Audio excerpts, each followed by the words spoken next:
Bien, lo primero que tenemos que ver es un repaso, por lo tanto no se va a ver todo de forma exhaustiva. La primera área que tenemos que decir es que el primer mecanismo que tiene el aparato respiratorio para funcionar es la ventilación. La ventilación es el proceso por el cual metemos y sacamos aire del alveolo. Si ese aire no está renovado, el proceso ventilatorio tendrá un problema. Para que se meta y se saque aire, lo primero que tenemos que tener muy claro es que necesitamos una estructura que codifique los movimientos. Porque solo en intercostales tenemos 72 músculos. ¿Comprendido? Si a esto le unimos el diafragma, los serratos, los escalenos, los pectorales, nos vamos a casi 100. Y por eso tenemos 4 centros respiratorios. ¿Vale? 2 son vulvares y 2 son supravulvares. ¿Vale? Si yo tuviera una lesión del centro respiratorio, sería un problema ventilatorio. ¿Comprendido? Y esa lesión, la más frecuente es pregunta de examen, ¿cuál es?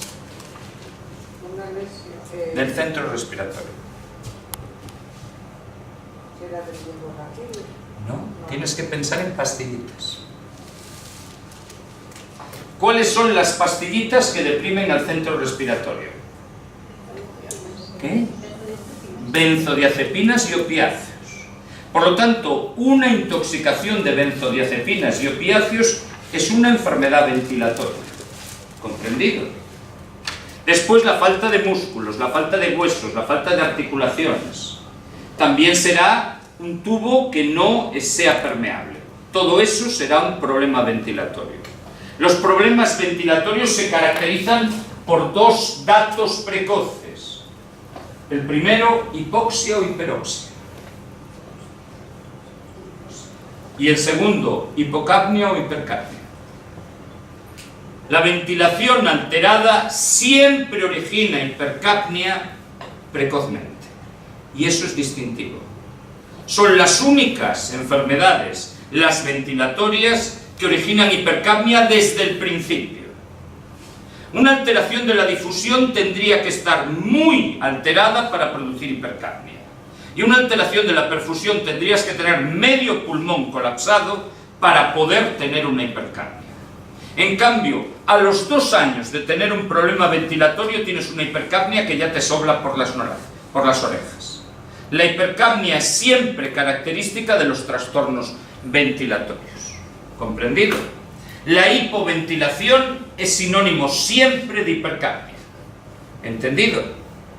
En segundo lugar, para que nosotros podamos ventilar, vamos a utilizar un mecanismo de vacío en el pecho. Y esto es el primer detalle. Si yo aumento los diámetros, ¿cómo se mueve el pulmón si no está sujeto a nada en el tórax? El pulmón no está pegado a la pleura no está pegada al tórax. Son independientes. Así que ¿cómo se mueve ese tórax y mueve al pulmón? No hay ningún gancho que coja el pulmón y tire de él. Y la respuesta es por nuestros capilares linfáticos. En el tórax tenemos 2 capilares linfáticos diferentes.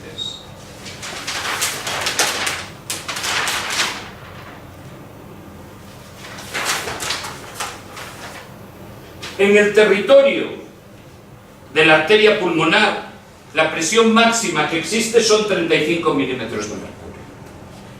Y en el territorio de la arteria aorta son 100. Por lo tanto, la distinta fuerza de los capilares linfáticos lo que hace es chupar en la pleura hacia afuera. Y por eso te empuja hacia la pared, y cuando la pared se mueve, me muevo con ella. Porque están los linfáticos libres. Porque están chupando en plan aspiradora. Si esos linfáticos se ven sobrepasados por líquido, o por aire, o por sangre, si hay un neumotórax, o si hay un hidrotórax grave, los linfáticos ya no pueden chupar. ¿Y qué hará el pulmón, Estefanía? No se moverá. Deja de moverse. Por eso cuando hay una emergencia, lo primero que tenemos que hacer es eliminar los neumotórax, sobre todo los neumotórax a tensión y los cuadros que afecten a la pleura.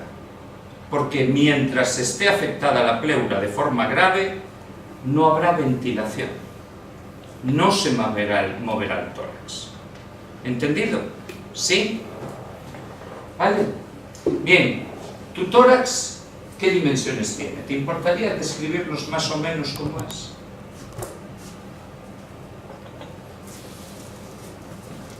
¿Sí?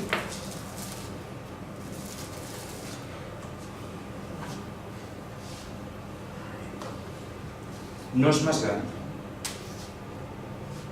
¿Cómo puedo aumentar las dimensiones? ¿Qué? Piensa. ¿Puedo aumentar la dimensión hacia abajo? ¿Qué? No te oigo más que un intento de hablar. Tenéis tanto miedo a cagarla que acabáis no diciendo nada. Hay que cagarla muchas veces. La vida es un experimento de cágala y aprende. ¿Entendido? Bien, dime, ¿cómo aumento los diámetros del tórax de arriba abajo?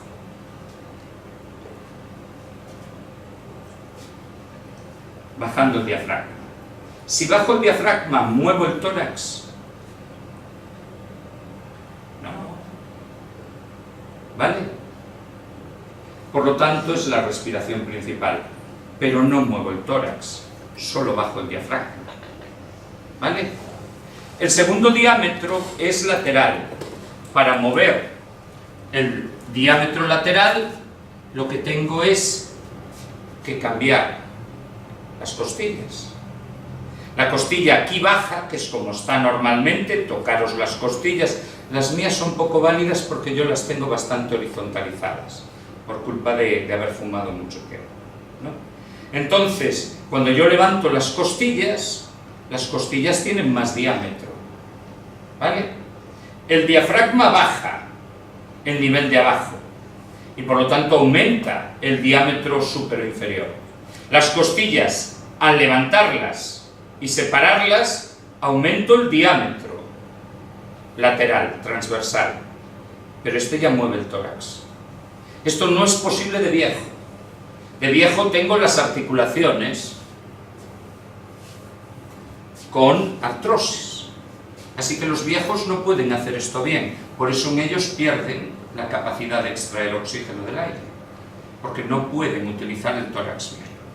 Los músculos que mueven al tórax para inspirar son los intercostales medios, intercostales externos. ¿Entendido? ¿Sí? Y después habéis decidido hacer el viaje de Santiago. Raquel, ¿tú has hecho el viaje, la peregrinación? Nunca. Nada. ¿Alguien la ha hecho? Martín, ¿por dónde? Hice el francés en bici y el portugués en... El francés en bici. Pero bueno, cuéntame tu experiencia, porque en bici a lo mejor cambia. Subiendo el Cebreiro es cómodo, ¿vale? Subiendo el Cebreiro vas jodido, pero andando es más jodido bajar Triacastela, porque es así. Todas las chicas que yo conozco que bajan Triacastela llegan a Santiago con dolor de rodillas, porque tienen que ir apretando culo y contrayendo cuádriceps para no caerse y dar remolinos. Acaban todas tocadísimas de rodillas. Así que si vais a hacer el Camino de Santiago, el gallego, el portugués, porque ahí solo hay subidas moderadas. Tenéis una subida larga de Noia a Santiago y nada más, ¿vale? Pero el de Cebreiro y la bajada de Triacastela es brutal. Si vas andando, ¿qué instrumento utilizáis? ¿Un bastón para qué? El bastón se utilizaba para tres cosas. Esto lo dice el libro que robó el electricista. Se utilizaba para saltar ríos, regatos pequeños, para escapar de los curas y de los asaltantes, lo dice textual, ¿vale? Y tercero, que cuando yo me agarro a algo así, mi pectoral mueve el tórax. Así que los músculos principales de la inspiración son el diafragma, el intercostal medio el intercostal externo y los pectorales. Si vais a hacer un camino de Santiago, bastones altos. Que hay gente que cree que es una cuestión de pincharlos y empujar. Es cuestión de apoyarte, y al apoyar mueves tu tórax y respiras mejor. Cuando una persona no respira bien, ¿en qué postura la ponemos? Me acabo de fijar en tu collar. Es llamativo, ¿eh? Parecen 4 lenguas ahí puestas, como si fueras una india bosquimana que te dedicases a romperle las lenguas. ¿En qué postura ponemos? En semifowler. Y cuando no respira nada, ¿qué? Sentado, inclinado y con las manos hacia adelante, porque lo que hacemos es lo mismo: tirar del pectoral, de la musculatura, de la parte superior del tronco. ¿Entendido? Siempre lo tenemos que tener claro. Y la musculatura expiratoria, Martín, tu pulmón es elástico. Sí. La mayoría de los pulmones, cuando no hay prisa, no necesitan músculos para expirar. Expirar con S, por favor. Con X es otra cosa. ¿Vale? La expiración es pasiva. Al dejar de inspirar, por la elasticidad del pulmón, se vuelve a la posición original. Pero cuando tenemos prisa, tenemos que agarrar las costillas y tirar de ellos hacia abajo. Podemos hacerlo con los abdominales de Cristiano Ronaldo, el recto anterior, los dos oblicuos y el transverso, que están en los laterales. Lo siento, yo no tengo la barredera esa que tiene Cristiano Ronaldo. ¿Tu marido está cachondo? ¿Está cachondo? Sí. Bien, tienes que enseñar una foto para ponerla aquí y es demostrar cómo tiramos de los abdominales. Y con los intercostales internos. Los intercostales internos tiran de las costillas hacia abajo. Reducen, por lo tanto, la altura de las costillas. Esta es la primera área de preguntas. Los músculos que participan. Hoy por la mañana un compañero vuestro decía que en el EIR de este año, que era lo que estaba buscando, ponía como que el principal músculo respiratorio no era el diafragma. Lo que ponía textualmente es: ¿cuál es el músculo que ayuda a levantar la caja torácica? Y había que responder: intercostales medios o externos. ¿Entendido? ¿Sí? ¿Está claro? Bien. Segundo punto, los sonidos.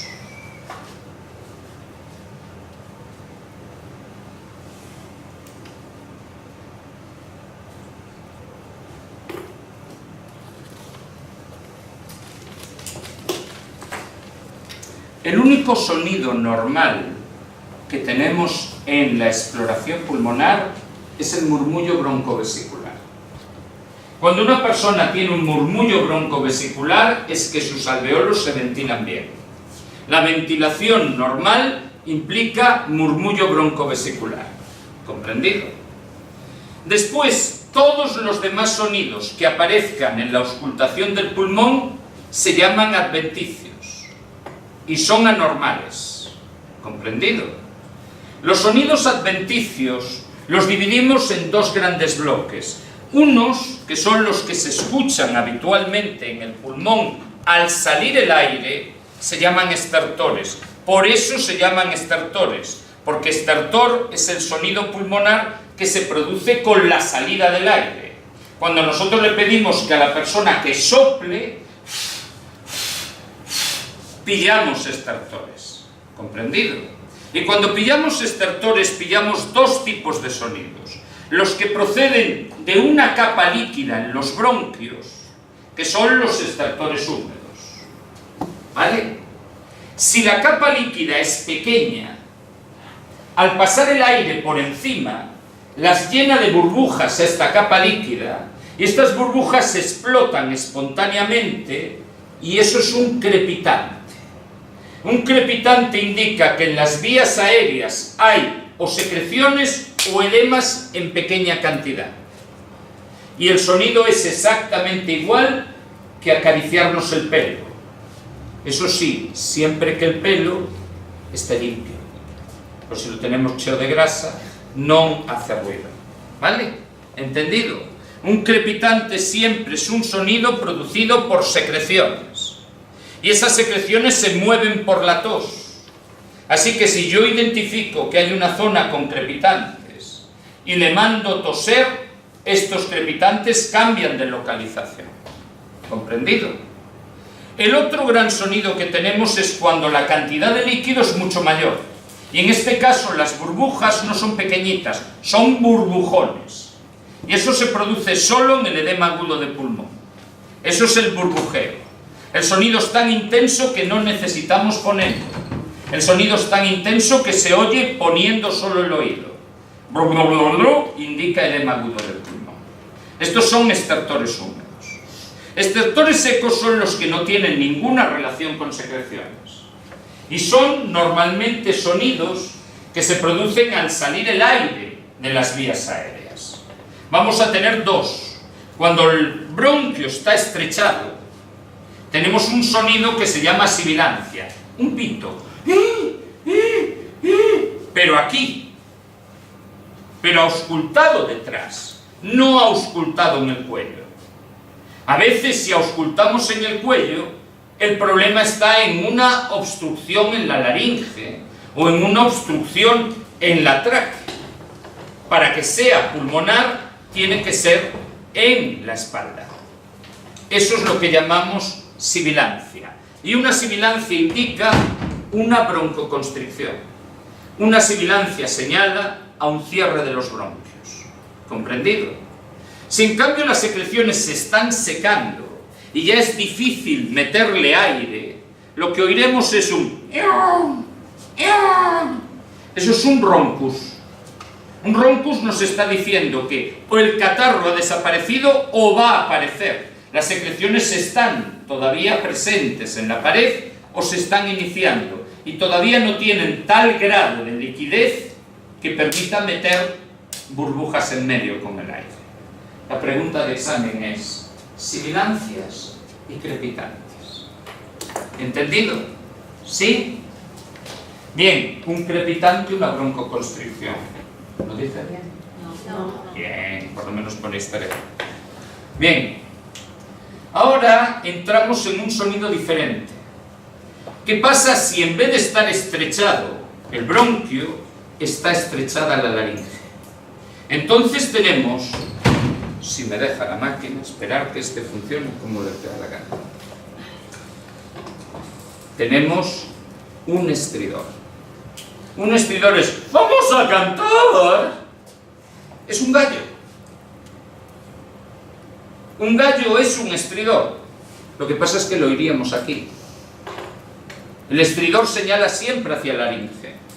La laringe es la que produce estridor. Nunca habrá estridor en un bronquio. Nunca habrá estridor en una garganta, solo en la laringe. ¿Comprendido? Y a mí me llama la atención un pequeño detalle. Hay un soplo que no tiene nada que ver con ruido, que es que desaparecen los ruidos. Es el soplo pleural. Cuando la pleura está engrosada, no deja oír el murmullo. Y tú no oyes nada. Estás ahí auscultando y no oyes nada. O estoy sordo o aquí está la pleura engrosada. Si luego tocas encima de la pleura y te sale este sonido, esto es un sonido timpánico, ahí hay un neumotórax. No oigo ningún murmullo y el golpe indica un sonido timpánico, eso es un neumotórax. Y luego tenemos un detalle, cuando no había radiografías y teníamos que localizar una neumonía, porque esto era importante para saber qué bicho estaba, hubo una época en que no había radiografías en ningún lado, ¿vale? Había en un hospital y una, poquito que es bendito, con el tiempo pasaremos a lo mismo. Lo que pasa es que ya nadie podrá perder tanto tiempo. Auscultaríamos todos los lóbulos pulmonares y le pediríamos en cada sitio que la persona dijese 33. En el lugar donde no oyésemos murmullo y donde entendiésemos perfectamente la palabra 33, parecía que te la estaban diciendo en el oído, En ese lugar tendríamos la neumonía. Eso es lo que se llama consolidación pulmonar. Todos los bronquios estarían llenos de moco. Si no hay moco, se oye trrr, solo se oyen las consonantes, no se oyen las vocales. ¿Entendido? La consolidación pulmonar es cuando toda una zona del pulmón está llenándose de moco por una neumonía. Por una neumonía o por un cáncer. Así que ellos, auscultando cada segmento pulmonar, sabían dónde había moco. ¿Comprendido? Esta es la segunda área. Tercera área de preguntas de examen. Ritmos respiratorios. Probablemente es la más frecuente. Probablemente estemos ante la pregunta más frecuente de respiratorio. Estamos ante la respiración de Kussmaul. ¿Vale? En la respiración de Kussmaul tenemos a una persona que no descansa entre ins y es. Es una persona que hace... no para. La respiración de Kussmaul está asociado a la acidosis metabólica. La acidosis metabólica produce respiración de Kussmaul. Kussmaul y acidosis respiratoria son casi sinónimos. La persona está hiperventilando, no hay una situación de parón respiratorio. Está siempre metiendo, sacando, metiendo, sacando, metiendo, sacando. Y lo hace para eliminar ácido respiratorio. El ácido respiratorio intentará compensar el ácido metabólico. A fin de cuentas son los dos ácidos. El ácido respiratorio es el CO2. ¿Comprendido? Y la respiración de Kussmaul se produce en una acidosis metabólica. Y tenéis que saber todas las acidosis metabólicas que os han caído. Empezamos. Acidosis metabólica. Sonia, ¿insuficiencia renal? ¿Sí o no? Sí. ¿Cuál es el ácido? La urea. ¿Vale? Shock hipovolémico. Elvira, ¿sí o no? ¿Cuál es el ácido? El ácido láctico. Cuando no obtenemos oxígeno, quemamos la glucosa en ausencia de oxígeno y aparece ácido láctico. Insuficiencia renal y shock hipovolémico. También tendríamos cetoacidosis diabética. Es la más frecuente. ¿Y la cetoacidosis diabética cuál es el ácido? El acetona. Los cuerpos cetónicos. ¿Comprendido? Cuarto, primero teníamos insuficiencia renal. Segundo, teníamos shock hipovolémico. Tercero, teníamos cetoacidosis diabética. Cuarto, rhabdomiolisis. Y el ácido es el más difícil, no lo tienes que saber, son restos nitrogenados de que se han quemado los músculos. ¿Vale? Tipo creatina, tipo PUM, tipo todo eso. Tipo urea también. Entonces, la rhabdomiolisis es una acidosis metabólica. Y el último es lo que llamamos normalmente acidosis láctica.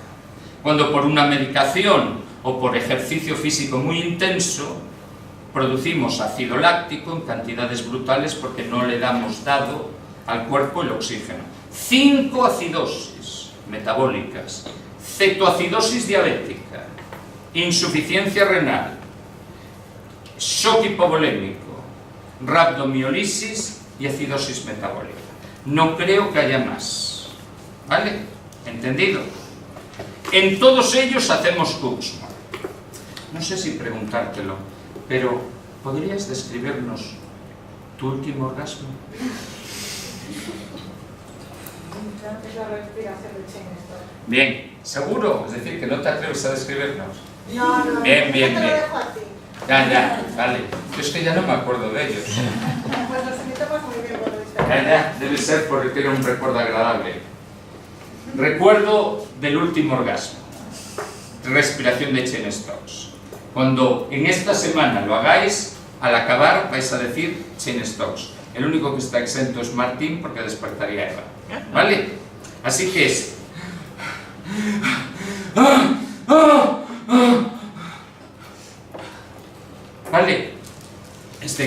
reconocer que es un orgasmo muy peliculero, porque la mayoría de los orgasmos es... ¿Entendido? ¿Sí? ¿No? ¿Qué? A la folla.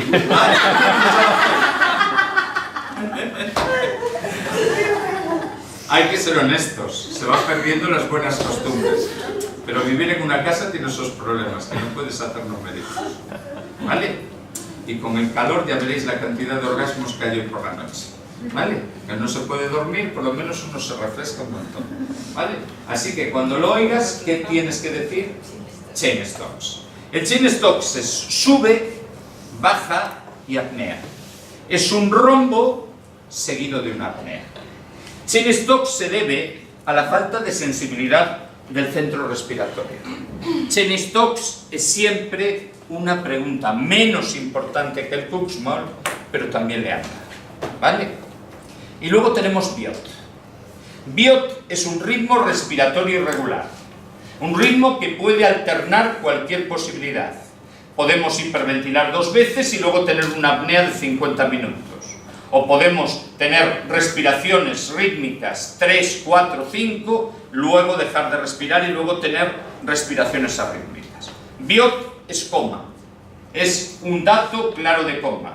Aunque todos los ritmos respiratorios, excepto el Kuxmal, pueden aparecer en coma. ¿Vale? El Kuxmal aparece cuando la causa del coma es... ¿Cuál? ¿No estábamos aquí? ¿Dónde estabas? Con el niño jugando en el parque. Es la acidosis metabólica. ¿Entendido? ¿Sí? Bien, esta es vuestra tercera área de examen. ¿Vale? ¿Y la respiración atáxica? Esas las dejamos porque no son muy válidas para vosotros. Son por lesiones cerebrales. La atáxica, la apnéusica, la hiperventilante, todas ellas son muy difíciles de ver en vuestros exámenes. Existen, pero si vemos todo nos volvemos locos. ¿Vale? Si yo estoy respirando a una frecuencia muy alta, o con muchas apneas, o con como zonas de disparo donde voy bum, bum, bum, bum, y luego freno, tengo las otras respiraciones que localizan las lesiones en la cabeza. ¿Vale? Bien. Después tenemos algo que también es básico. La graduación de las disneas. ¿Entendido? Aquí en la graduación de las disneas tenemos 2 escalas. Esta es la clásica. Esta es una escala de 1955 que era cardíaca en realidad. ¿Vale? Necesito que me digas, mi reina, ¿cuántas veces has corrido una maratón? Ninguna. ¿Y si tuvieras que correr 10 kilómetros ahora podrías? ¿Y si lo tuvieras que hacer? Eso sería inhabitual. Si al acabar esa carrera estuviese agotada y tuviese que frenarse para respirar, eso es una disnea. La disnea no es la sensación de que el aire no entra. La disnea es la necesidad de pararte a respirar, a concentrarte en la respiración. ¿Comprendido? Un ejercicio al que no estamos acostumbrados que provoque disnea nunca es disnea de grado nada. Como mucho grado 0, porque no estoy acostumbrado a ese ejercicio. ¿Cuál es el máximo ejercicio que haces, Estefanía? ¿Sales a pasear con tu novio? ¿Con el perro? ¿Y cuánto recorres? Se fatiga él. ¿Eh? Se fatiga el perro. Se fatiga el perro. Bien. ¿Cuántos años tiene? No, pero... Es uno de estos pequeñajos, un bulldog que no respira bien. Pues cuídalo porque con el calor lo pasan fatal. Bien. ¿Qué ejercicio haces tú? ¿Sales a pasear con tu marido? Sí, voy al gimnasio. ¿Eh? Voy al gimnasio. ¿Vas a Ronald? Al gimnasio. Al gimnasio. Bien. ¿Te importaría decirnos cuántas veces haces press de banca? ¿Cuántas veces haces este gesto? No sé. ¿No sabes? ¿No tienes una tabla de ejercicios? Tú lo haces así, a show. A show. Bien. Imaginaros que Martín va al gimnasio. ¿Vale? Es probable. Martín ahora no está tan fuerte, pero una época que estaba fuerte.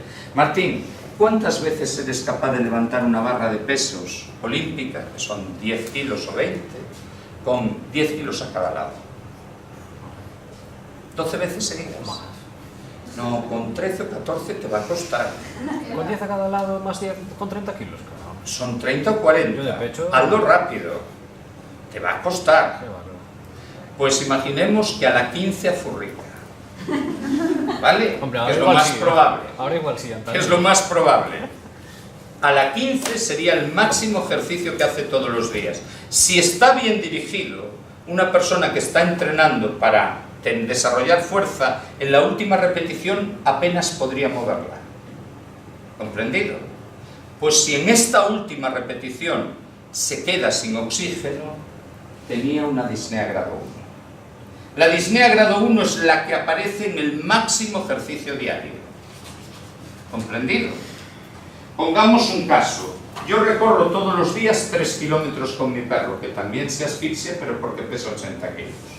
Entonces, si yo, al acabar los 3 kilómetros, tuviese que pararme en la puerta de mi casa a volver a recuperar la respiración, tendría una disnea grado 1.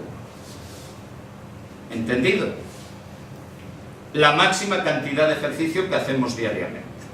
Algunas personas son coger la bolsa del Alcampo, del Carrefour y meterla en el coche.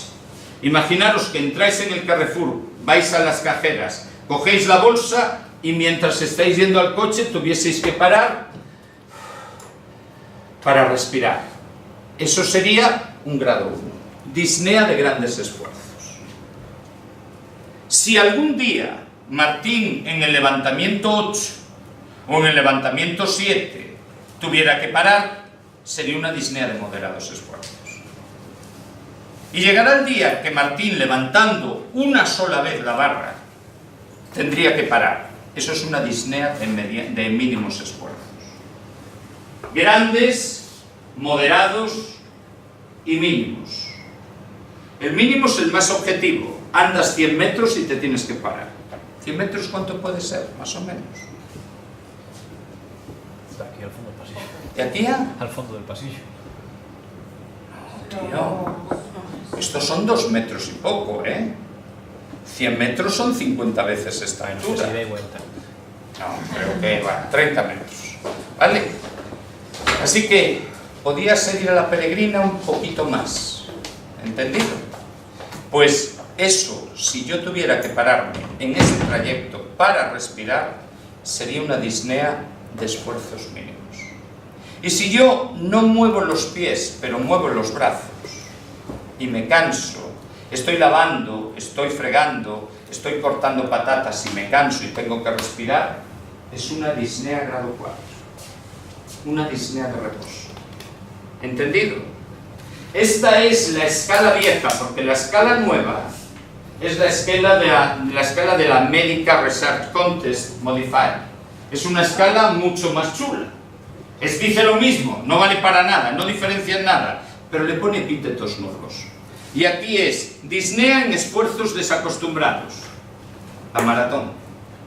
¿Vale? Disnea al andar rápido o al subir cuestas. Grado 1. Grado 2, yo os confieso una cosa, siempre digo lo mismo. Cuando era joven, entre los 20 y los 30 años, yo me consideraba una moto. ¿Vale? Era una persona que corría mucho, era muy fuerte, era muy potente, y entonces, para mí, que alguien andando me adelantara era un descrédito. ¿Vale?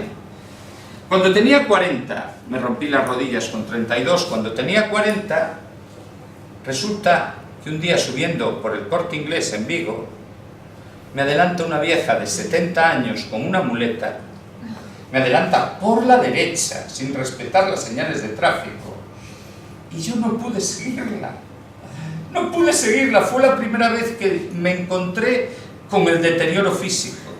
Y pensé, vaya mierda de tío estoy hecho. No poder seguir a una vieja normal y corriente de 70 años con muleta.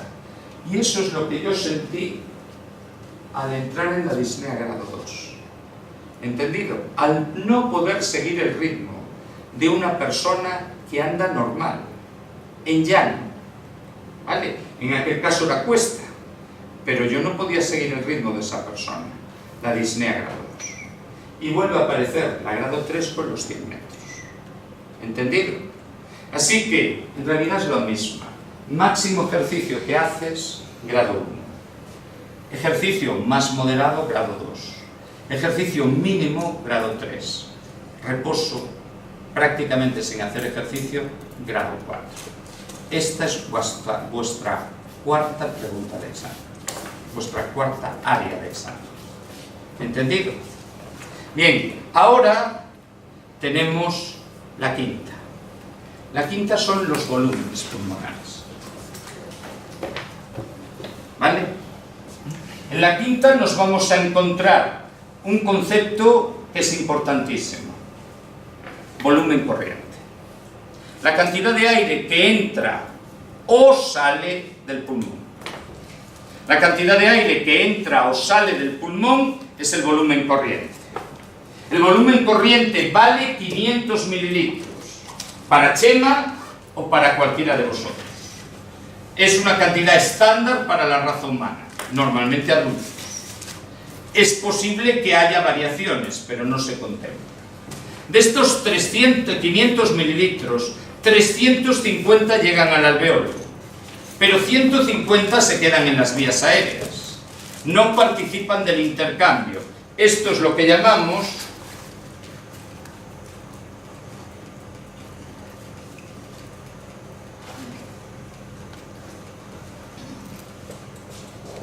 espacio muerto. Espacio muerto es la cantidad de aire que llena las vías aéreas y no participa del intercambio. ¿Comprendido? Cuando una persona tiene un tratamiento de ventilación mecánica y no puede evitarlo en más de 4 semanas, en más de 6 semanas, le colocamos la ventilación mecánica a través de la tráquea para reducir el espacio muerto y poder empujar el aire con menos fuerza, con menos presión.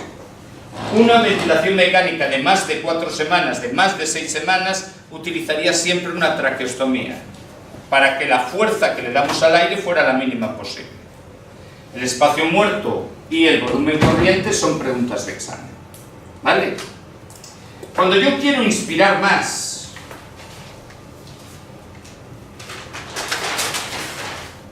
a partir de la inspiración normal, si meto más aire, es el volumen de reserva inspiratoria. Si meto más aire, quiere decir que hago una inspiración forzada. Si aparece un solo forzado, el volumen de ese movimiento respiratorio se llama volumen de reserva. Si aparece inspiración forzada, volumen de reserva inspiratorio. Si aparece expiración forzada, volumen de reserva expiratoria. Esta es la inspiración forzada, esta es la expiración forzada. ¿Vale? Si fuerzo la inspiración, reserva inspiratoria. Si fuerzo la expiración, reserva expiratoria. ¿Comprendido? Siempre hay que tener claro, esto es el volumen corriente. Exactamente igual que esto. Esto es el volumen de reserva inspiratorio, exactamente igual que esto. ¿Vale? Volumen corriente, VRI, VRE, son volúmenes pulmonares. Y VRE depende de la capacidad de cada uno. Pero hay una cantidad de aire que nunca podemos saber cuánto hay. Eso es el volumen que permanece en el pulmón después de haber soplado todo lo que he podido. Esto es el volumen residual. Este volumen residual no se puede medir por espirometría, se mide solo por dilución de gas. Meto 100 mililitros de un gas y luego saco 80, se quedan dentro 20. Esos 20 nos dicen cuánto gas queda dentro del pulmón. El volumen residual nunca sale del pulmón. A ver, sale, pero se está intercambiando. Siempre queda aire en ese pulmón.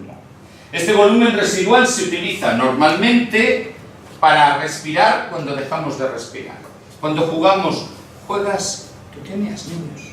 No, tienes la manía de siempre adjudicarte a los niños. Ya va siendo hora, ¿eh? Ya va siendo hora. Bien, ¿tú tienes niños? Sí. Bien, ¿juegas alguna vez a dejarte respirar? Pues a veces hay que jugar. A ver, vamos a jugar a dejar de respirar. y tú ves que tu hija se pone azul, azul, azul, azul, azul. Está respirando con el volumen de reserva respiratoria, y el volumen residual, perdón. Sonia, no juegues a dejar de respirar con tu niño, que ese es capaz de volver a escribir con la mente en el WhatsApp, ¿no? Ya aprendió otro idioma que no era el arameo. Sí, ya sabe teclear palabras. Eso se mete en todo. ¿Eh? En todo. Qué cosa más rara, ¿no? Bien.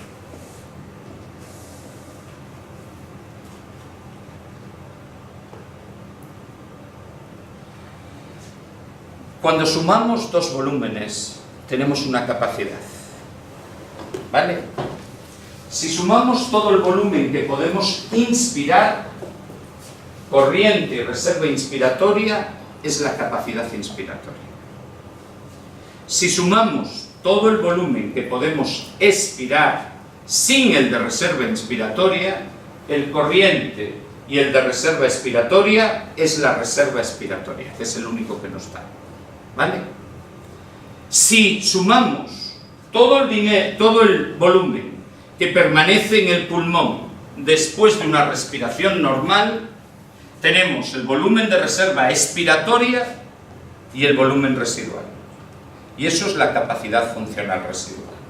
La capacidad funcional residual viene de aquí y llega hasta aquí. ¿Comprendido? Es el aire que no se moviliza en los ciclos normales. ¿Comprendido? Y por último tenemos la capacidad vital. La capacidad vital es todo el aire que puede salir de un pulmón después de una inspiración forzada y que ha entrado por una inspiración forzada y sale por una expiración forzada. La capacidad vital tiene dos forzados. Inspiramos forzado y expiramos forzado. Si inspiramos forzado y expiramos forzado, estamos hablando de capacidad vital. ¿Está claro? ¿Sí? Bien. Estos son los volúmenes de la espirometría, pero no podríamos hablar de los volúmenes de espirometría dinámica, que son los más útiles. Los demás nos dicen cómo está el pulmón. Este nos dice cómo funciona. ¿Vale? No hay ningún ser humano que sea capaz de echar toda su capacidad vital en un segundo. Esto es excepcional. Si podemos vaciar nuestro pulmón en un segundo, o somos hipercachas o no tenemos pulmón. ¿Vale? Así que el primer parámetro que nos ayuda a decidir la enfermedad respiratoria que tenemos es el FEV1, el flujo expiratorio forzado del primer segundo. ¿Vale? Con esto medimos todas las enfermedades respiratorias. En condiciones normales, un ser humano expira con S el 70-80% de su capacidad vital en un segundo. Le quedaría dentro entre el 30 y el 20, que si siguiera expirando saldría solo una parte. El volumen residual nunca sale del pulmón. Esto es lo normal. Esto es lo normal en el índice de Tifenot. El índice de Tifenot es el resultado del FEV partido por la capacidad vital. ¿Entendido? De capacidad vital tenía 5 litros.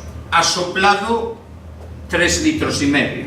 3 litros y medio entre 5 litros, estamos hablando de 0,7. Esta persona es normal. ¿Entendido? ¿Sí?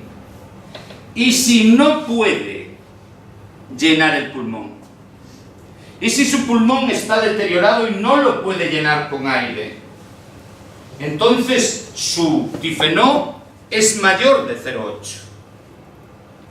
Esto es una enfermedad restrictiva. La enfermedad restrictiva es aquella que imposibilita llenar con aire su pulmón. Algo está impidiendo que entre el aire. Eso es una enfermedad restrictiva. Y si el tifenó está por debajo de 0,7, si no puede sacar aire, una cosa es meter y otra es sacar. Si no puede sacar el aire, tarda muchísimo tiempo en sacarlo. Esto es una enfermedad obstructiva. Si no entra es restrictiva, si no sale es obstructiva. La obstructiva es la que tiene un tifenó por debajo de 0,7. No tendrá síntomas graves hasta 0,5. No tendrá necesidad de oxígeno hasta 0,3. Las enfermedades obstructivas son preguntas de examen. Son solo 5. Enfisema, bronquitis crónica, crónica, no aguda. La aguda es siempre restrictiva. Después tenemos asma, después bronquiectasias, y lo último, el dato inicial de un enfisema, que se llama bronquiolitis. La bronquiolitis es una lesión de los alveolos, no de los bronquios. Y por lo tanto, si se empiezan a lesionar, se empieza a acumular ahí aire que no sale de esos bronquiolos. ¿Entendido? Estos son las 5 enfermedades obstructivas: asma, enfisema, bronquitis crónica, bronquiectasias y bronquiolitis. Y todo lo que nos voy es vaca. Todo lo que no sean estas 5 son enfermedades restrictivas. Fibrosis pulmonar, restrictiva. Tuberculosis, restrictiva. Cáncer del pulmón, restrictiva. Neumonía, restrictiva. Neumotórax, restrictiva. ¿Entendido? Estas 5, asma, enfisema, bronquitis crónica, bronquiectasia y bronquiolitis, son las únicas enfermedades obstructivas que hay. Y para acabar, ¿cómo detecto una bronquiolitis rápidamente? Pues calculando la velocidad a la que sale el aire en la parte central de la expiración. Calculando el FEF 2575. Esto es lo que se altera a los 2 años de fumar. De hecho, se altera como un solo cigarrillo. Lo que pasa es que se recupera. El FEF 2575 nos detecta enseguida una bronquiolitis. Y un ataque de asma se detecta con otro aparato, con el peak flow meter. Y se detecta con la máxima velocidad de aire que puedo soplar. Esto es el flujo expiratorio máximo. Me ponen el peak flow meter y si tengo asma es... ¿Entendido? ¿Sí? Alguien con un ataque de asma moderado no podría soplar el cacharrito de la Guardia Civil. ¿Entendido? No le daría nunca suficiente cantidad de aire. Es el secreto para no dar positivo, soplar poco. ¿Vale? Te dirán después, ¿quiere usted un pinchazo? Y si te niegas, ahí puedes tener un problema. ¿Entendido? Sobre todo si haces eso. ¿Qué? Y si no puedes, yo no puedo. Yo no puedo, aunque quiera. Es decir, a mí nunca me da tanto fuerza. Esto es los volúmenes respiratorios. ¿Está claro? Esto es vuestra cuarta, creo que es la cuarta, área de examen. ¿Qué hora es? Bien. La quinta área es el mantus. ¿Vale? El mantus es una pregunta de examen. Todos sabemos que la principal pregunta de examen es: el mantus indica infección tuberculosa, no enfermedad.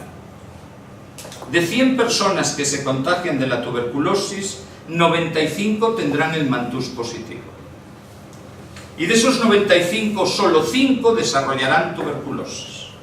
Los otros 90 se morirán con el mantus positivo, pero nunca habrá tuberculosis. El mantus positivo es el resultado de una, entre comillas, alergia a las proteínas del Mycobacterium tuberculosis. Es una hipersensibilidad celular, porque es una prueba que mide la capacidad de responder a un antígeno de un macrófago especializado en la micobacteria. Por lo tanto, infección tuberculosa y prueba de inmunidad celular. ¿Entendido? Y siempre, siempre tenemos que conocer que el mantús nunca aparece hasta las 12 semanas de la primera infección. Yo puedo tener un mantús negativo y haber sido infectado hace pocas semanas. Por lo tanto, si yo estoy en contacto desde el 1 de enero con un tuberculoso, solo daré positivo con el mantús a partir del 1 de abril. Ni en enero, ni en febrero, ni en marzo garantizo que dé positivo. Porque esto es lo que tarda el mantús en positivizarse. 12 semanas. ¿Comprendido? Hay gente que lo hace antes, pero siempre se espera el trozo mayor. Así que si vosotros estáis tratando a un tuberculoso en Navidades, os enteráis en primavera. O si fuese en primavera, os enteráis en verano. Hasta entonces son especulaciones. ¿Entendido? Es cierto que la clínica puede ser llamativa.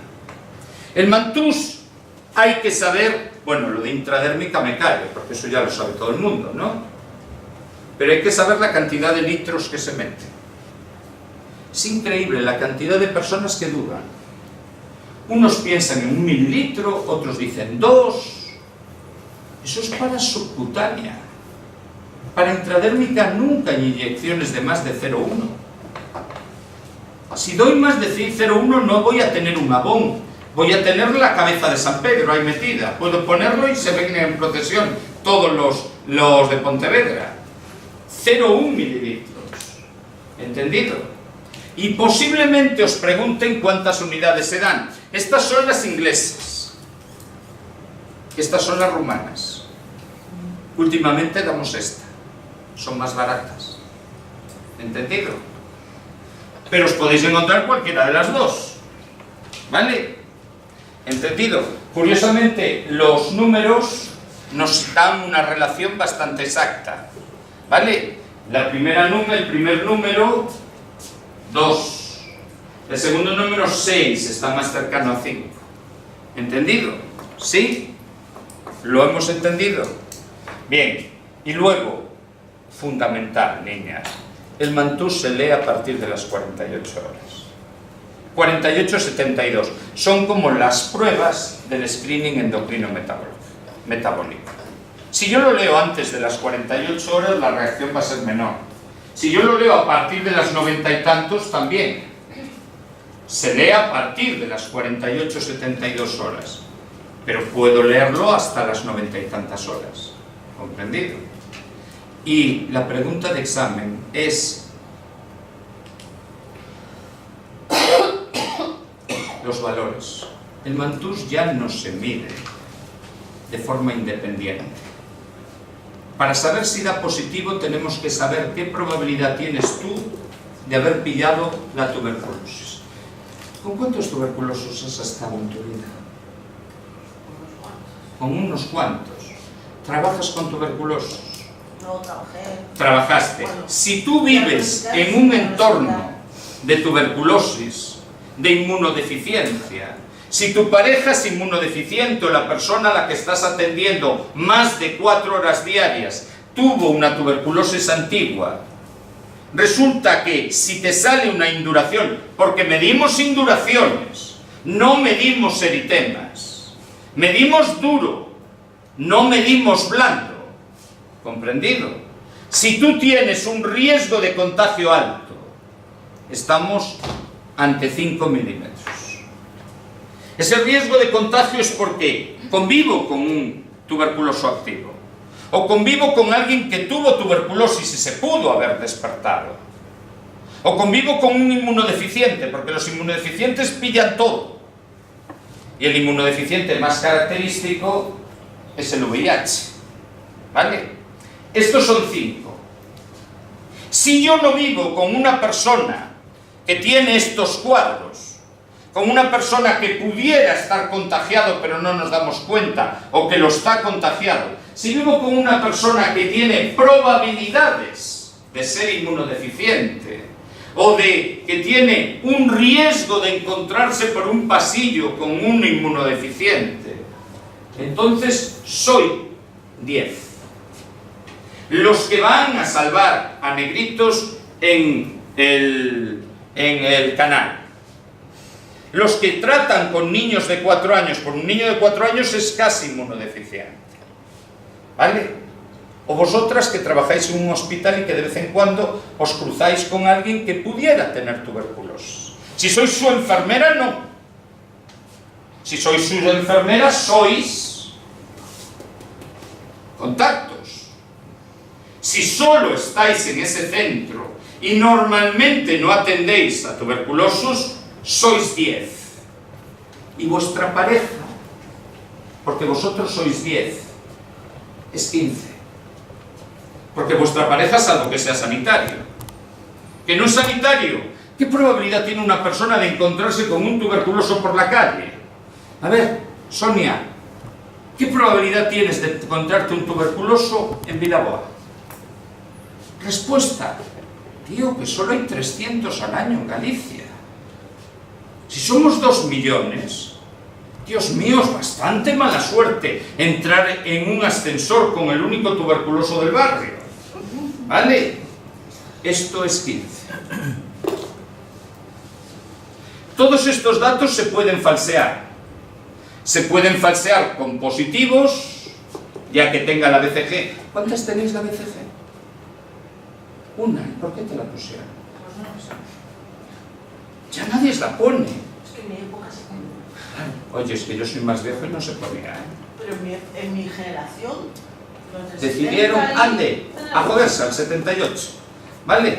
Pero bueno, sí, porque mis hermanos no la tienen, ellos sí. Te vieron cara de guapa. Pero vamos a probar la BCG aquí. ¿Vale? Bien, no sois de la misma generación.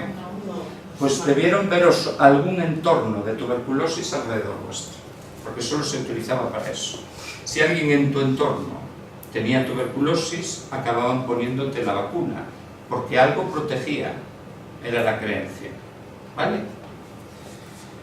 Pero sobre todo, puede dar un falso negativo cuando no hay inmunidad celular.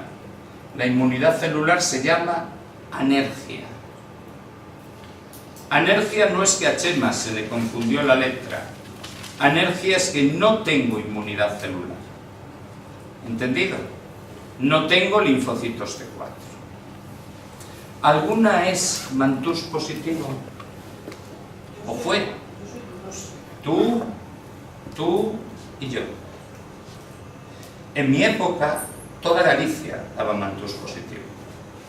De cada 7 gallegos, 6 teníamos el Mantoux positivo, porque las vacas estaban llenas de tuberculosis.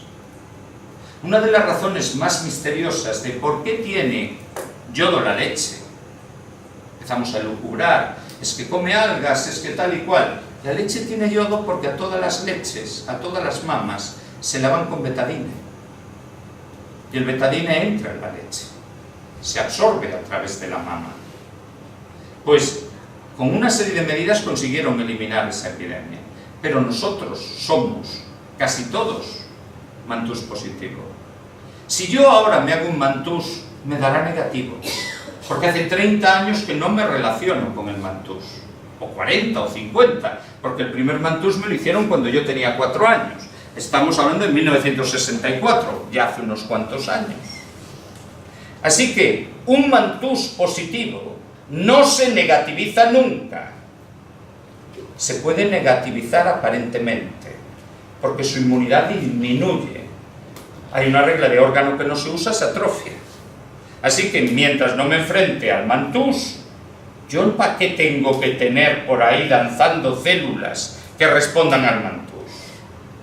Así que la primera vez que yo doy negativo, cuando di positivo en el 64, no tendré Mantoux positivo.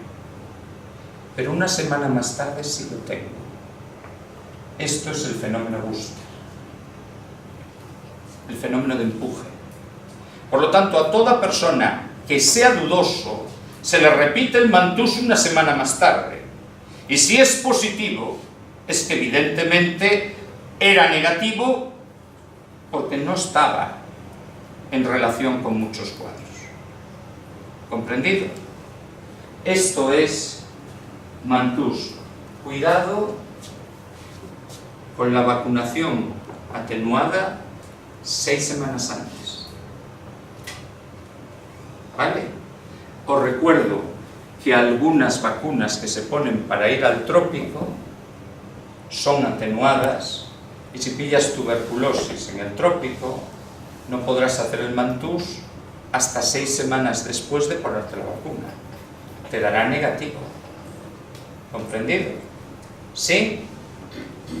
Pues con esto y un bizcocho. El siguiente tema traéis respiratorio 1 y empezamos en insuficiencia respiratoria. ¿Entendido? ¿Sí? Bien.